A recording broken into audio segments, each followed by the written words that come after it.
Well, hi guys, welcome back to Linda's Pantry. And today I have a little different video for you. Well, I'm hitting the tail end of Stocktober, but I wanted to bring this to you. I actually was going to bring this to you during Preparedness Month, and I just didn't get to it. Okay, so we're stocking for the winter, for the year, however you stock, and prepare for maybe an emergency, a power outage, whatever you're preparing for. I typically like to prepare so if I don't have time or I want to, let's say I want to have a roast chicken, I don't want to have to pay full price for it. So I buy them in advance when they're on sale.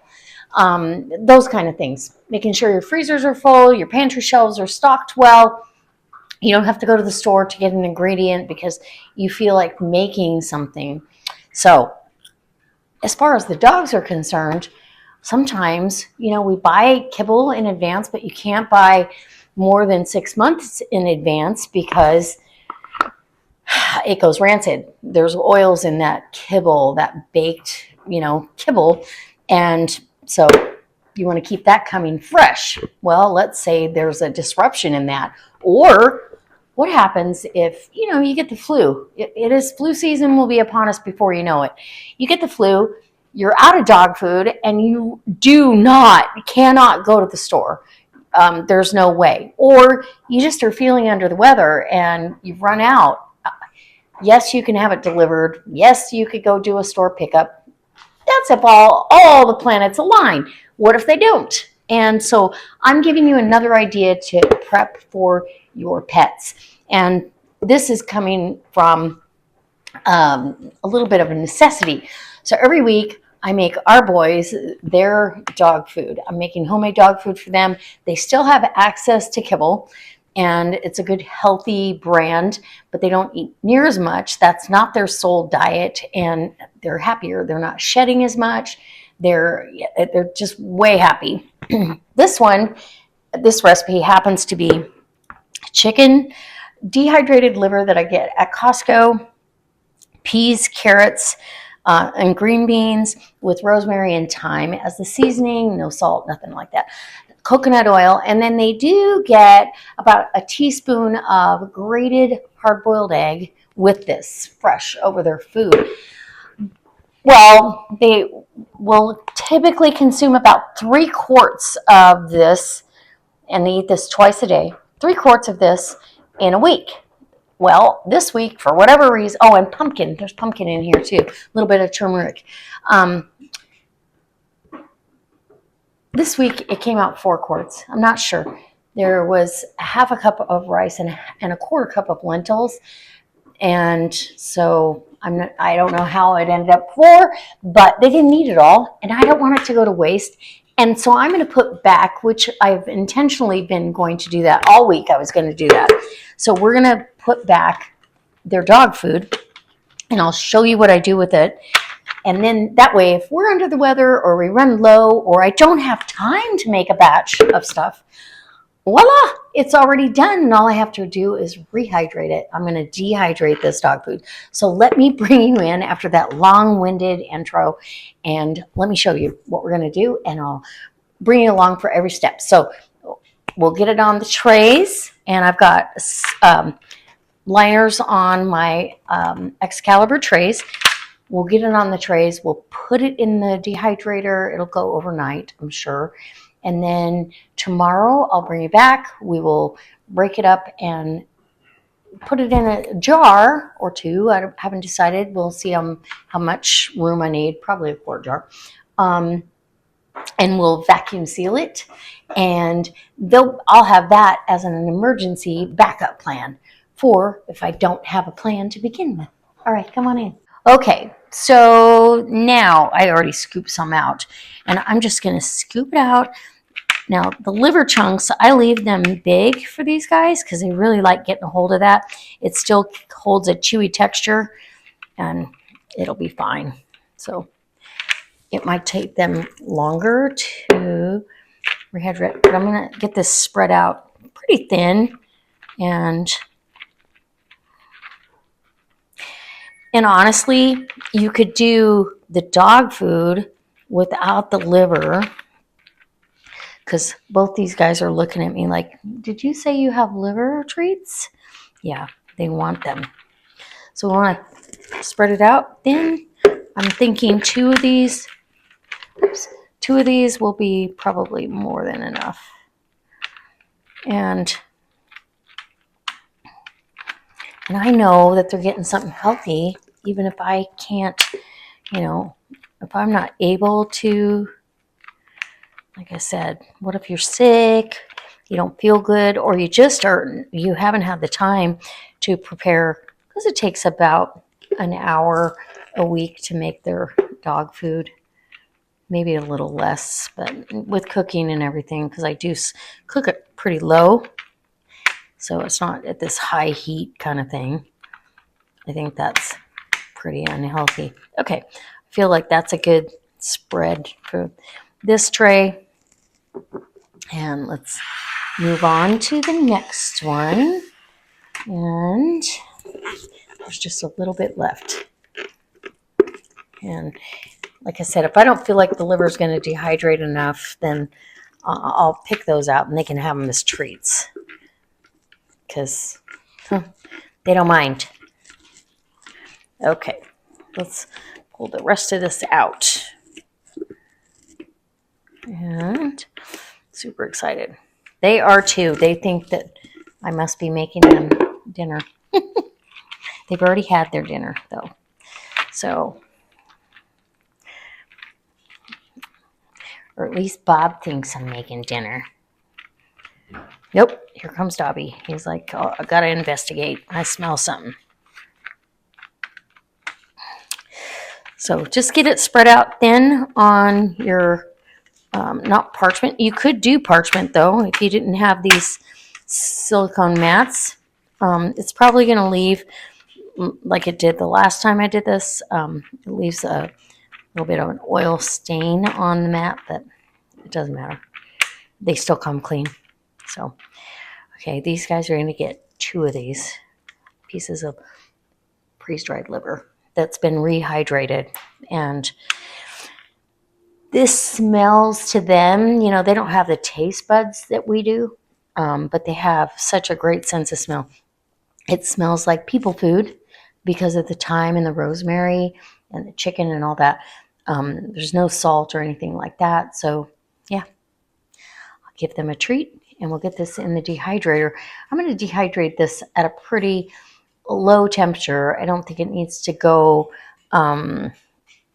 at a full 165 because everything is already cooked.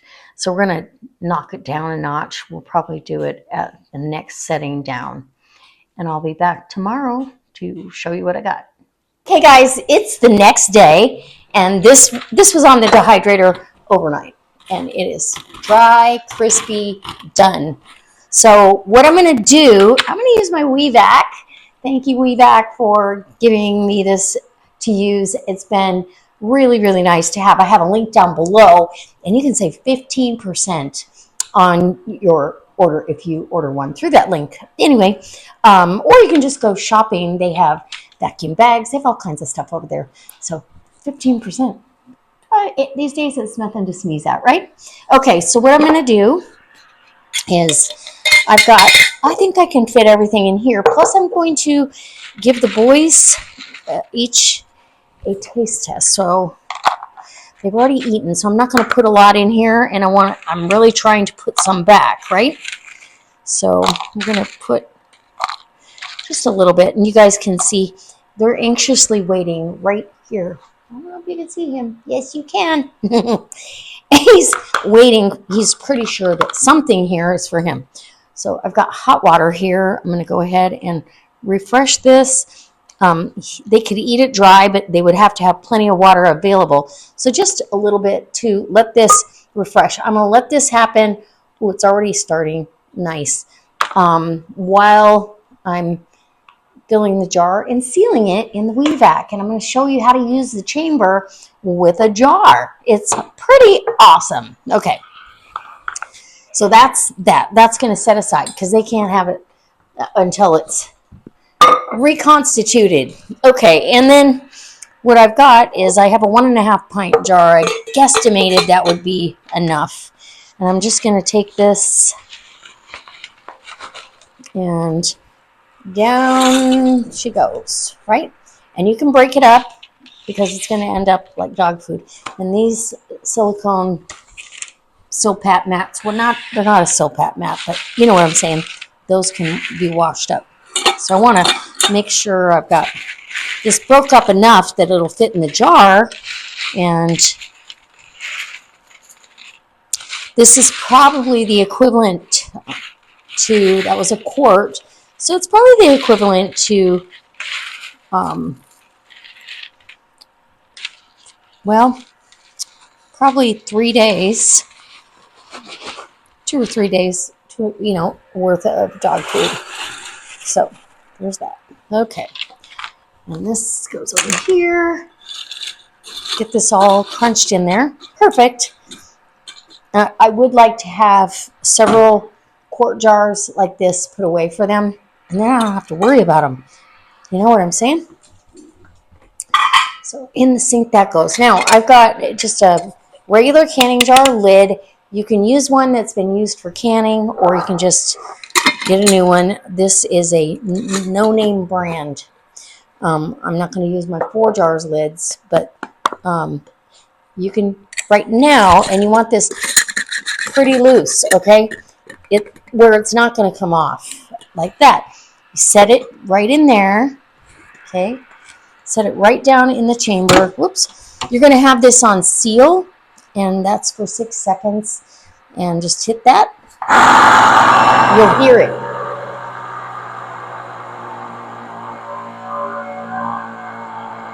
You should hear it. Oop, I heard it pop. It's counting down. Ooh, yeah. And now we wait for the 3 beeps. All the air is out of the chamber now. And now it's beeping at us. And we should have success. Now I can take that ring off. And there you go. It is on there. No air in there. And I can label this dog food. And I've got backup dog food for them for at least a couple days. If I didn't have any kibble on hand, this would be like 2 days worth for these two, because it will reconstitute. And oh yeah, this is already reconstituted, nice and soft. They like having the extra water in there, but I'm going to pour off just a little bit because let me turn the camera around and give them some and see what they say. Okay, guys, are you ready? Come here, Bob. Come on, Dobby. What do you think? Okay, get over there and see what it says. Ooh, they're like, yes, please. I think we like it a lot.